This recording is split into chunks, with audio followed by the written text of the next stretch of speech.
Hello friend, मैं विपिन कुमार। आपका स्वागत है आपका अपना यूट्यूब चैनल अनोखा स्टडी पॉइंट में।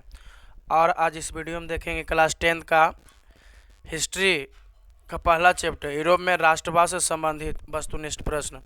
तो चलिए पहला प्रश्न को हम लोग देखते हैं कि इटली तथा जर्मनी वर्तमान में किस महादेश के अंतर्गत आते हैं।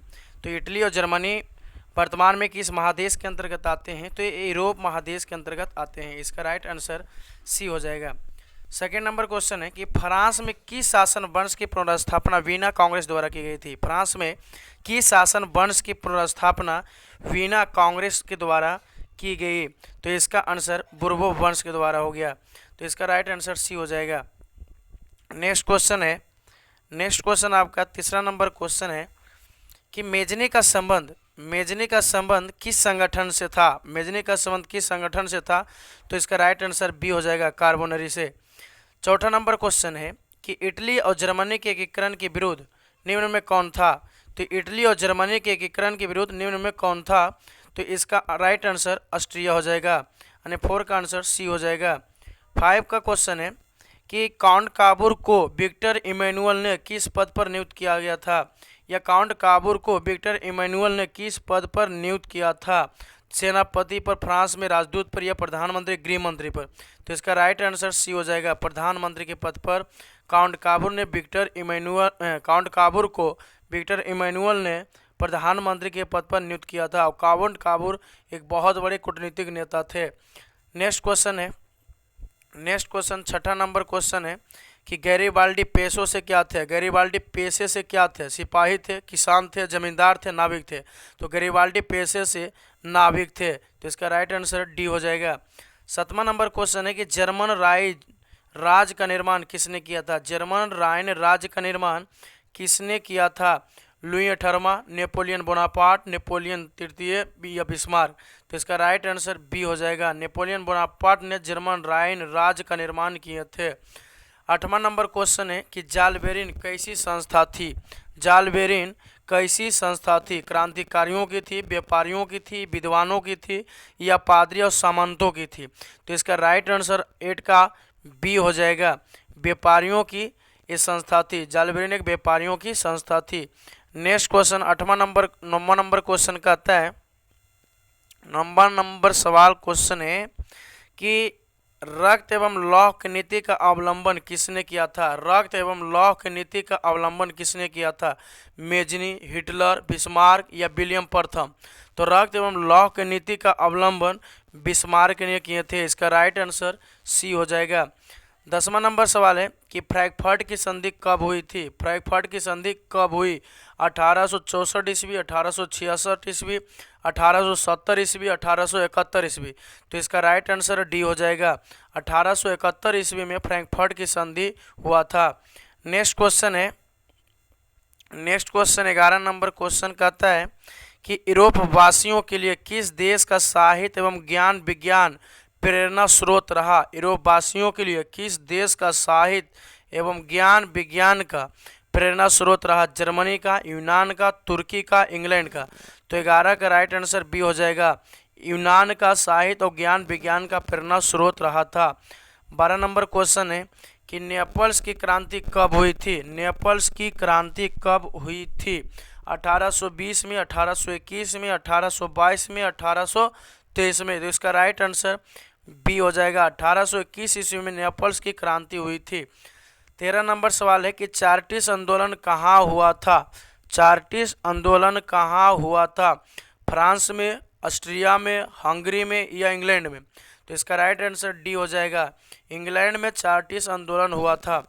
14 नंबर क्वेश्चन है कि यूनान को एक स्वतंत्र राष्ट्र घोषित किया गया, यानी यूनान को एक स्वतंत्र राष्ट्र घोषित कब किया गया? 1836 ईस्वी में, 1832 ईस्वी में, 1842 ईस्वी, या 1830 ईस्वी?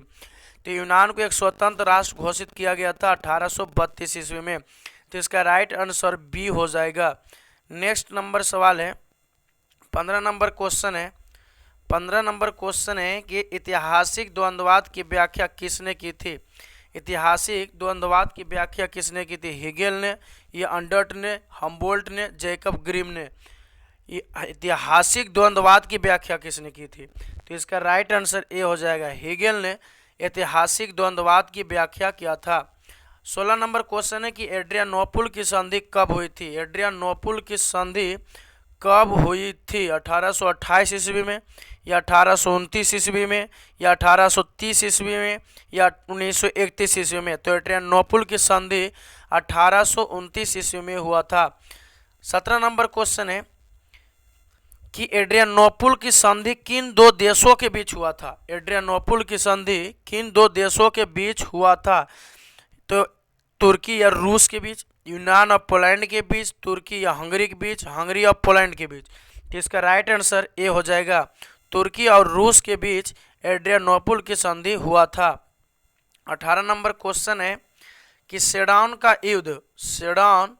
का युद्ध किनके बीच हुआ था? ऑस्ट्रिया और पर्सा का, या ब्रिटेन और फ्रांस का, फ्रांस और पर्सा का, पर्सा और रूस का? तो इसका राइट आंसर सी हो जाएगा, फ्रांस और पर्सा के बीच सेडान का युद्ध हुआ था। 19 नंबर क्वेश्चन है कि किस देश का हंगरी पर पूर्ण अधिपत्य था? किस देश का हंगरी पर पूर्ण अधिपत्य था? फ्रांस का, ऑस्ट्रिया का, ब्रिटेन का, तुर्की का? फ्रांस, ऑस्ट्रिया, ब्रिटेन या तुर्की का? तो इसका राइट आंसर बी हो जाएगा, ऑस्ट्रिया का हंगरी पर पूर्ण अधिपत्य था। 20 नंबर क्वेश्चन है कि पोलैंड के विद्रोह को किसने कुचल दिया था? पोलैंड में जो विद्रोह हुए थे राष्ट्रीय एकीकरण करने के लिए, तो इसमें इनमें से किसने कुचल दिया था? रूस, ब्रिटेन, ऑस्ट्रिया या फ्रांस? तो इसका राइट आंसर ए हो जाएगा, रूस ने पोलैंड के विद्रोह को कुचलने का काम किया था। नेक्स्ट नंबर क्वेश्चन है 21 नंबर है कि सन 1870 में फ्रांस और पर्सा के बीच युद्ध कहाँ हुआ था? 1870 में फ्रांस और पर्सा के बीच युद्ध कहाँ हुआ था? सेडौन में, या सिडेवा में, या सैडौन में, या फ्रैंकफर्ट में? तो इसका राइट आंसर ए हो जाएगा, सेडौन में। 1870 में फ्रांस और पर्सा के बीच युद्ध हुआ था सेडौन में। नेक्स्ट नंबर क्वेश्चन है 22 नंबर सवाल है, कहता है 22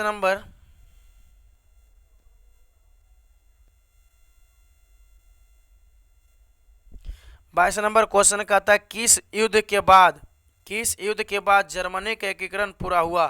क्रीमिया का युद्ध, या सेडेवा के युद्ध, या पर्सा डेनमार्क का युद्ध, या सेडाउन का युद्ध? तो 22 का राइट आंसर डी हो जाएगा, सेडाउन के युद्ध के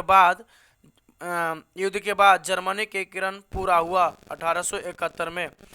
23 नंबर क्वेश्चन है कि यंग यूरोप के संस्थापक कौन थे? मेजनी थे, गैरिबाल्डी थे, या विक्टर इमैनुअल थे, या मुसोलिनी थे? यंग यूरोप और यंग इटली के संस्थापक भी मेजनी ही थे। तो इसका राइट आंसर 23 का ए हो जाएगा, यंग यूरोप के संस्थापक मेजनी थे और यंग इटली के भी संस्थापक मेजनी ही थे। नेक्स्ट नंबर सवाल है 24 नंबर क्वेश्चन है कि यूरोप का मरीज किसे कहा जाता है? तुर्की का, इटली का, इंग्लैंड का, या फ्रांस को? तो यूरोप का मरीज तुर्की को कहा जाता है। इसका राइट आंसर ए हो जाएगा। 25 नंबर क्वेश्चन कहता है वीना कांग्रेस कब हुआ था?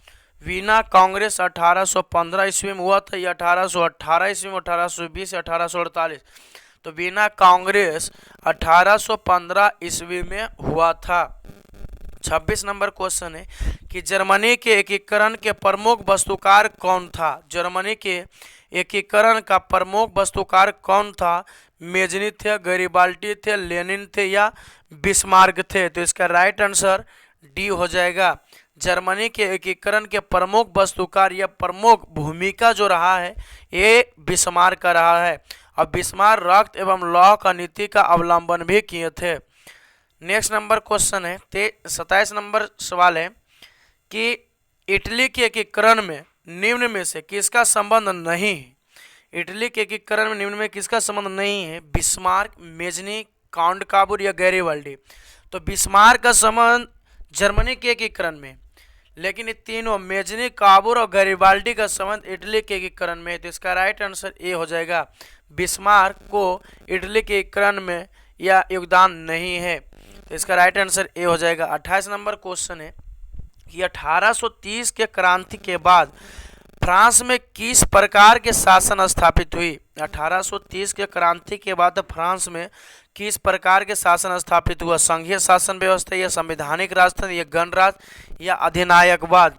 तो इसका राइट आंसर बी हो जाएगा, संवैधानिक राजतंत्र। नेक्स्ट नंबर सवाल है 29 नंबर क्वेश्चन कहता है कि जर्मनी के एकीकरण के लिए कौन उत्तरदायी थे? काउंट काबूर थे, बिस्मार्क थे, या गैरिबाल्डी थे, या मेजनी थे? तो काउंट काबूर, गैरिबाल्डी और मेजनी का इटली के एकीकरण में संबंध है, लेकिन बिस्मार्क जो है कह सकते हैं जर्मनी के एकीकरण के लिए उत्तरदायी थे। तो इसका राइट आंसर बी हो जाएगा। 30 नंबर क्वेश्चन है